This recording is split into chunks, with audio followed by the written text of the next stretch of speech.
आज का हमारा टॉपिक है labour and employment laws in India.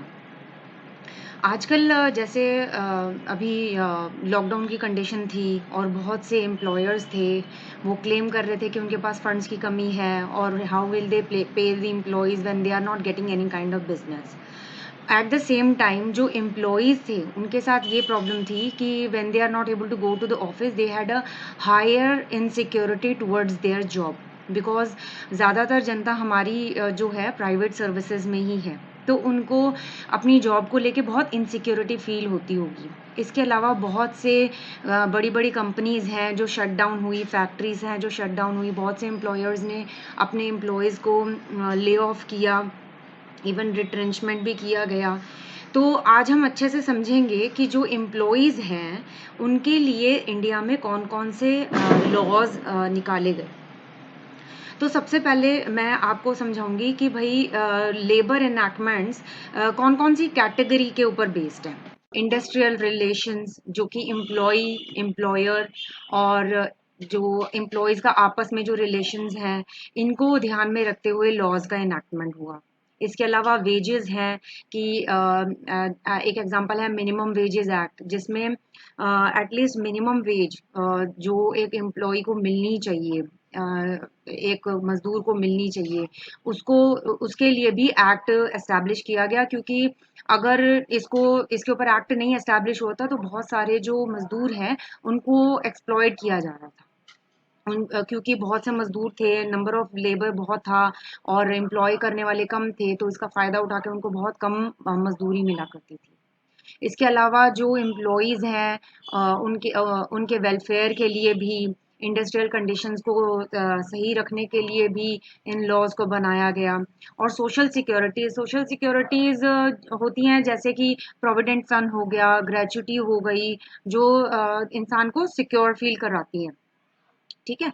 तो मेजर जो हैं, जो वो दो इंडिया के जो लेबर लॉज हैं, वो दो कैटेगरीज में इंडस्ट्री को डिवाइड करती हैं।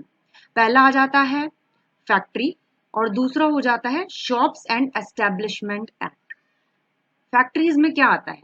देखो, कोई भी इंडस्ट्रियल एस्टेब्लिशमेंट जिसमें 10 या उससे ज़्यादा एम्प्लॉयड हैं और उनका जो काम है वो मशीनों के द्वारा किया जाता है, उसमें पावर की ज़रूरत पड़ती है, तो वो एक फैक्ट्री के अंदर आ जाती हैं। जैसे कि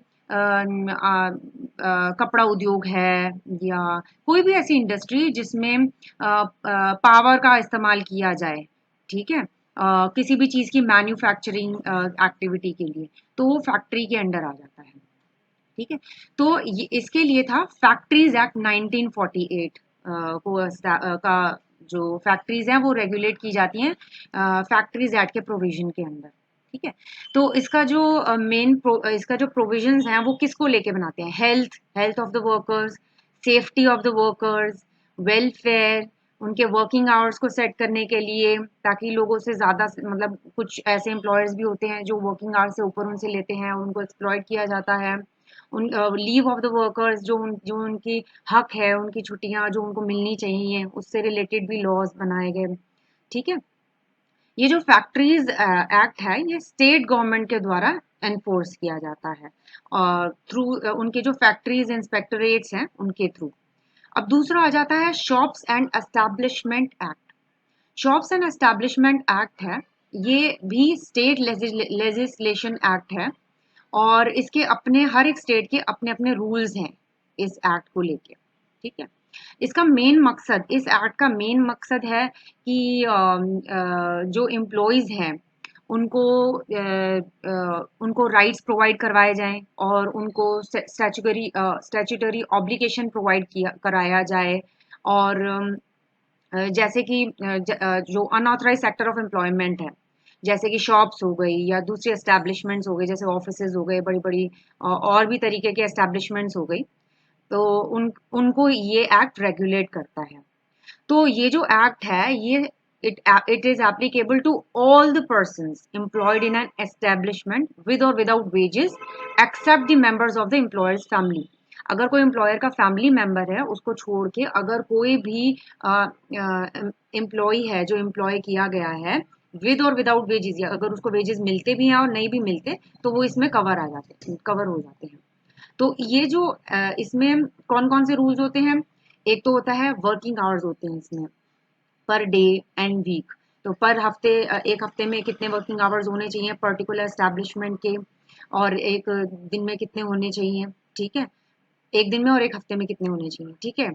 और रेस्ट इंटरवल कितना होना चाहिए, गाइडलाइंस दी हुई है उसको रिलेटेड कि भाई ओपनिंग एंड क्लोजिंग आवर्स होने चाहिए, कौन कौन से दिन ये बंद रहेगी।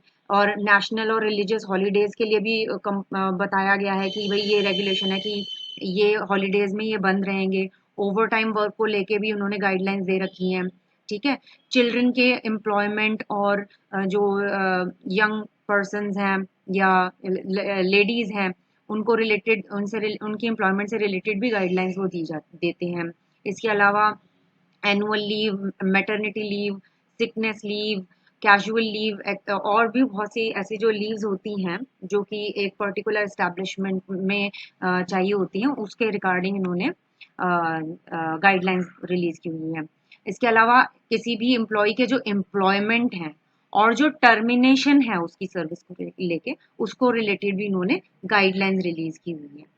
तो उनको रेफर करके भी, अगर सपोज अगर किसी को लगता है कि हमारे साथ नाइंसाफी हुई है, हमें गलत तरीके से ले ऑफ किया गया है, या हमें प्रॉपर नोटिस पीरियड नहीं दिया गया है, और मतलब एम्प्लॉयर हमसे ओवर टाइम ले रहा है या हमारी सैलरी को गलत तरीके से डिडक्ट किया जा रहा है, तो आप ये शॉप्स एंड एस्टेब्लिशमेंट एक्ट के अंडर शेल्टर ले सकते हैं। आप उनसे गाइडलाइंस मतलब आप चेक कर सकते हैं कि इसमें आपके लिए कौन सा रिलीफ है। इसके अलावा जो सेंट्रल लॉज हैं जो लेबर इश्यूज के साथ डील करते हैं, उसमें आता है मिनिमम वेजेस एक्ट। उसमें बताया जाता है कि भाई जो मिनिमम वेजेस हैं उसमें क्लासिफाई किया गया है कि भाई वर्कर्स कौन से अनस्किल्ड होते हैं, कौन से स्किल्ड होते हैं, कौन से सेमी स्किल्ड होते हैं, कौन से हाईली स्किल्ड होते हैं। तो उनके बेसिस पे उनका जो मिनिमम वेजेस है वो बताई जाती है, ठीक है, और उनको कभी स्टेट गवर्नमेंट या सेंट्रल गवर्नमेंट रिवाइज भी करती रहती है। इसके अलावा industrial employment standing orders act 1946, इसमें क्या होता है कि ये जो एक्ट है ये एम्प्लॉयर्स को कहता है कि आप ना एम्प्लॉयमेंट की कंडीशंस को डिफाइन करो, और इसके लिए स्टैंडिंग ऑर्डर्स जो कि ड्यूली सर्टिफाइड हो उसको आप इशू करो, ठीक है। और और जो इसमें जो स्टैंडिंग ऑर्डर्स हैं जो कि इस एक्ट में हैं, उनका मेन जो काम है वो है क्लासिफिकेशन ऑफ द वर्कमैन। जो वर्कमैन होता है उनको डिवाइड करना कि ये मैनेजर है, ये असिस्टेंट है, ऐसे करके वर्कमैन की क्लासिफिकेशन करना। उसके अलावा जो हॉलीडेज होते हैं, शिफ्ट टाइमिंग्स होते हैं, वेजेस की जो पेमेंट होती है, लीव्स है, एम्प्लॉयज की टर्मिनेशन है, उसको लेके वो क्लासिफिकेशन करती है, ठीक है। इसके अलावा जो वर्कर्स की क्लासिफिकेशन है जैसे मैंने अभी डिस्कस किया, उसमें आ जाते हैं जैसे कि ट्रेनी हो गया, या कैजुअल एम्प्लॉय, टेम्पररी एम्प्लॉय, या सब्सटीट्यूट एम्प्लॉय, या प्रोबेशनर, या permanent and fixed period employees. तो ये इनकी क्लासिफिकेशन हो गई। इसके अलावा एक और एक्ट है वो है पेमेंट ऑफ वेजेस एक्ट 1936, जिसमें क्या होता है कि जिसमें डील किया जाता है कि जो हर कोई एम्प्लॉयर है जो वो रिस्पॉन्सिबल है एम्प्लॉयज की वेजेस की पेमेंट को लेके। तो जो एम्प्लॉयर है उसको उनके वेज पीरियड को फिक्स कर देना चाहिए, जैसे कि आप उनको हर दिन डे शिफ्ट के एंड में पैसे देंगे, या हर हफ्ते के एंड में पैसे देंगे, या हर महीने के एंड में पैसे देंगे। और एक महीने से ऊपर वो ज्यादा टाइम नहीं ले सकता कि मैं आपको 2 महीने के बाद पैसा दे दूंगा। एक महीने से ज्यादा वो उनकी जो सैलरी है या वेजेस है उनको होल्ड करके नहीं रख सकता। इसके अलावा ये भी उनको ऑब्लिगेशंस देते हैं एम्प्लॉयर्स को कि भाई आपको जो वेजेस हैं उनकी टाइमली पेमेंट करनी है, ठीक है। और जो अगर सपोज अगर कोई एम्प्लॉय टर्मिनेट किया जाता है, ठीक है, तो उसको 2 दिन के अंदर अंदर टर्मिनेशन के उसको उसकी वेजेस पे करनी चाहिए, ठीक है। तो उसके अलावा जैसे वेजेस को वैसे तो प्रोविजन है कि कैश में पे किया जाए, बट अगर एम्प्लॉय खुद अलाउ करता है तो उसको चेक के थ्रू या उसके अकाउंट में डायरेक्टली ट्रांसफर भी किया जा सकता है वेजेस को। इसके अलावा है वर्कमेंस कॉम्पनसेशन 1923, जो वर्कमैन कॉम्पनसेशन है वो एक्चुअली कवर करता है कि जब वो एम्प्लॉयमेंट के कोर्स में सपोज अगर कोई एम्प्लॉई है, वो अपना मैं आपको एक एग्जांपल देती हूँ। जैसे कि एक सिविल इंजीनियर है, वो कंस्ट्रक्शन के काम में लगा हुआ है और बाय चांस उसका कोई एक्सीडेंट हो जाता है कंस्ट्रक्शन के दौरान, मतलब अपने ऑफिस आवर्स के दौरान जब वो अपने ऑफिस का ही काम कर रहे हैं, तो ये इंसिडेंट इस एक्ट में कवर किया जाता है। ठीक है, तो उसमें क्या होगा कि भाई जो एम्प्लॉयर होता है उसको कॉम्पनसेट करना होता है अपने एम्प्लॉय को, क्योंकि जो उसका एक्सीडेंट हुआ है, जो भी उसको उसको चोटें आई हैं, इंजरीज हुई हैं, वो अपने एम्प्लॉयमेंट के कोर्स में हुई हैं, अपना ऑफिस का काम करते हुए ही हुई हैं। इसके अलावा सपोज अगर किसी के डेथ हो जाती है किसी वर्कर की इसी एम्प्लॉयमेंट के दौरान, तो जो एम्प्लॉयर है उसको एक स्टेटमेंट देनी होती है कमिश्नर को 30 दिन के अंदर अंदर नोटिस रिसीव होने के बाद कि भाई उसकी डेथ हो गई है। ठीक है, तो उसको ये बताना होगा कि कौन कौन से सर्कमस्टांसेस के अंडर उसकी वो हुई है, डेथ हुई है। और उसको ये भी बताना पड़ेगा कि भाई एम्प्लॉयर जो है, मैं हूँ वो लायबल हूँ कॉम्पनसेशन देने के या नहीं। ठीक है, और एक्सीडेंट की रिपोर्ट भी 7 दिन के अंदर अंदर कमिश्नर को सबमिट कराई जानी चाहिए। इसके अलावा इंडस्ट्रियल डिस्प्यूट एक्ट, इसमें क्या होता है कि भाई इंडस्ट्रियल डिस्प्यूट्स होते हैं, जैसे कि स्ट्राइक्स होती हैं। ठीक है, उसमें क्या होता है कि जब एम्प्लॉयर कोई ऐसे टर्म्स एंड कंडीशंस रख देता है, जो वर्कमैन होते हैं वो उसको लेके अग्रीड नहीं है और वो चाहते हैं कि भाई कुछ चेंजेस किए जाएं, तो उसके लिए वो क्या करते हैं कि वो क्या नाम है उसका, स्ट्राइक कर देते हैं। तो एक्चुअली में इस एक्ट का मेन मकसद है कि भाई इन्वेस्टिगेट किया जाए कि क्या सही है, वर्कर्स के लिए बेनिफिशियल क्या है, एम्प्लॉयर्स के लिए भी क्या बेनिफिशियल है, क्या नहीं है, और उनके जो डिस्प्यूट्स हैं उनको सेटल किया जाए। ठीक है, जैसे कि लॉकआउट्स होते हैं, कंपनीज बंद हो जाती हैं, एकदम से बंद हो जाती हैं, एम्प्लॉयज जो होते हैं वो उनको काफ़ी डैमेज होता है, मतलब उनको इनकम के काफ़ी सोर्स एकदम से बंद हो जाए, तो ये भी ठीक नहीं है। ले ऑफ यानी कि सपोज अगर कोई भी कंपनी होती है, वो एकदम से बंद हो जाती है या उनको फाइनेंशियल इशू हो रहे हैं, तो उन्होंने बहुत से वर्कर्स को इकट्ठा निकाल दिया। इसके अलावा रिट्रेंचमेंट हो गया कि भाई किसी एम्प्लॉय को टर्मिनेट किया गया। तो मेन उनका मकसद ये होता है कि भाई आपस में उनका सेटलमेंट करवाना, और जिसका हक जो बनता है, जो जायज़ है, वो रूल्स एंड रेगुलेशंस इम्प्लीमेंट करवाना, और किसी के साथ नाइंसाफी ना हो, जस्टिस हो, और दोनों में आपस में बातचीत करके सुलह कराई जा सके। तो जो इंडस्ट्रियल अंडरटेकिंग है उसमें कोई भी अंडरटेकिंग आ सकता है, कोई भी बिजनेस, ट्रेड या मैन्युफैक्चरिंग वगैरह इसमें आ सकते हैं। ठीक है, तो इसमें, और हाँ, इसमें ये भी है कि भाई अगर आप इसमें कुछ टर्म्स एंड कंडीशंस हैं जिसमें आपको जिसमें ये बताया गया है कि आप किसी एम्प्लॉयज को टर्मिनेट करते हैं तो आपको कौन सी टर्म्स एंड कंडीशंस फॉलो करनी पड़ेंगी, और ले ऑफ करते हैं या रिट्रेंचमेंट होता है तो उसमें आप कौन कौन सी टर्म्स एंड कंडीशंस आपको फॉलो करनी पड़ेंगी। ठीक है, जैसे कि अगर आप किसी को कोई एक बंदा है, कोई एक एम्प्लॉय है जिसको आपने 1 साल से भी ऊपर हो गया आपकी कंपनी में, तो आपको एटलीस्ट उसको 1 महीने का नोटिस राइटिंग में देना पड़ेगा, उसको टर्मिनेट करने से पहले पहले। और आपको उसको सपोज और उसको एक कॉम्पनसेशन पे करनी पड़ेगी 15 दिन के बराबर, एवरेज पे, for each completed year of continuous service. ठीक है, and notice shall also be served on the appropriate government, तो गवर्नमेंट को भी एक नोटिस सर्व करना पड़ेगा कि हम इसको निकाल रहे हैं, और हर एक साल के लिए एक एवरेज 15 दिन की पे हमने इसको पे कर दी है, हमने इसको 1 महीने का नोटिस भी दिया है। ठीक है, इसके अलावा employees provident fund and miscellaneous provisions act 1952, इसमें ये इसका मेजर फंक्शन है कि भाई जो एम्प्लॉयज होते हैं उनको फाइनेंशियल सिक्योरिटी प्रोवाइड करवाई जाए उस एस्टेब्लिशमेंट में। ठीक है, जिसमें एक ऐसा सिस्टम एस्टैब्लिश किया जाए जिसमें एम्प्लॉयज को एक कंपलसरी सेविंग्स दी जाए।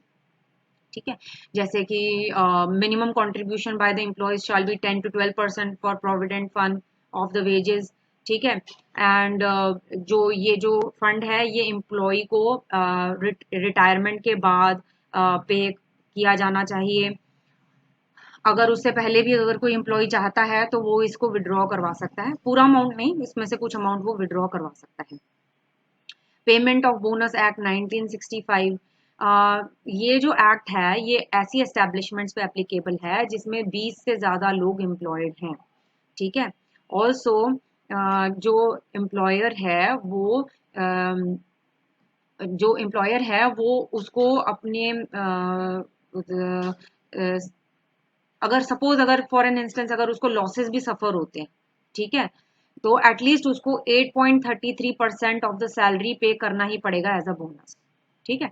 इसके अलावा पेमेंट ऑफ ग्रेचुटी एक्ट 1972, ये जो पेमेंट ऑफ ग्रेचुटी एक्ट है इसमें स्कीम है जो सब एम्प्लॉयज को ग्रेचुटी प्रोवाइड करने के लिए गाइडेंस है, स्कीम है जो प्रोवाइड करवाई जाती है, जिसमें जो कि एप्लीकेबल है उन सारी एस्टेब्लिशमेंट्स को जिसमें 10 या उससे ज़्यादा एम्प्लॉयज हैं, और वो सब तरीके के एम्प्लॉय वर्कर्स को ये बेनिफिट प्रोवाइड करने के लिए ये एक्ट गाइड करता है, ठीक है। तो अगर जो ग्रेचुटी है वो एक एम्प्लॉय को उसके रिटायरमेंट पे या रेजिग्नेशन पे जो रेट होगा पेमेंट का वो होगा 15 days salary of the employee for each completed year of service, subject to a maximum of 3,50,000। अगला है maternity benefit act 1961। So this is for the women, especially married women who are planning to have a baby and who are already employed. तो उनके लिए ये benefit है। तो उसमें क्या होता है कि जो आपको ये समझना चाहिए कि जो ये एक्ट है ये किसी फैक्ट्री को या किसी और एस्टेब्लिशमेंट को जो एम्प्लॉयज एस्टेट इंश्योरेंस एक्ट 1948 में 48 जिसके ऊपर अप्लाई होता है उन पे ये मैटरनिटी बेनिफिट एक्ट 1961 अप्लाई नहीं होता है, ठीक है। तो जो फॉर एन इंस्टेंस अगर कोई एम्प्लॉय विमेन वर्कर है, वुमन एक वुमन है जो कि मिनिमम 80 डेज के लिए उसने काम किया है किसी एक एस्टेब्लिशमेंट में, एक साल इमीडिएटली एक साल preceding date of her expected delivery. तो I give you an example, उसकी एक्सपेक्टेड डेट ऑफ डिलीवरी है आज आज को ले आज मतलब अक्टूबर में है 2020 में, तो उसने एटलीस्ट 80 डेज के लिए काम किया होना चाहिए फ्रॉम अक्टूबर 2019 टू अक्टूबर 2020, ठीक है। तो she is entitle to receive the maternity benefit. इसमें एक पर्टिकुलर पीरियड दिया जाता है बच्चे के होने से पहले और उसके बाद के लिए, और उसके अलावा भी बहुत से बेनिफिट्स प्रोवाइड करवाए जाते हैं। तो अगर आप मुझे कहेंगे तो मैं इस पे एक अलग वीडियो बना दूंगी मैटरनिटी बेनिफिट एक्ट, और इंडस्ट्रियल डिस्प्यूट एक्ट पे भी मैं ज़्यादा डिटेल में आपको इन्फॉर्मेशन देना चाहूँगी, तो मैं उसके लिए भी एक अलग वीडियो बनाऊंगी। तो उसके लिए मैं आपको लिंक डिस्क्रिप्शन बॉक्स में दे दूंगी। इसके अलावा अगर आपको कोई भी क्वेश्चंस वगैरह पूछने हैं तो आप कमेंट बॉक्स में मेरे से पूछ सकते हैं, और प्लीज़ अगर आपको लगता है कि ये वीडियो किसी के लिए हेल्पफुल हो सकता है तो प्लीज़ उनके साथ शेयर कीजिए। और और ये जो पूरा वीडियो है आई होप आप समझ गए होंगे कि भाई ये जो भी हमारे जो एम्प्लॉयज़ हैं, ठीक है, उनके बेनिफिट के लिए हमारे जो लॉ है इंडिया में, जो एस्टैब्लिश लॉ है उसने कौन कौन से प्रोविजंस बनाए हैं, लेबर और एम्प्लॉयमेंट लॉज जो बनाए गए हैं इंडिया में। तो आई होप आपको ये वीडियो पसंद आया होगा। प्लीज़ मेरे वीडियो को लाइक कीजिए, शेयर कीजिए, और मेरे चैनल को सब्सक्राइब कीजिए। यूट्यूब पे जया शेवा के नाम से मेरा ये चैनल है। नोटिफिकेशन जो बटन है अगर आप उसको प्रेस कर देंगे तो आपको और भी ऐसे वीडियोस देखने के लिए मिलेंगे। तो thank you so much. Stay healthy, stay safe.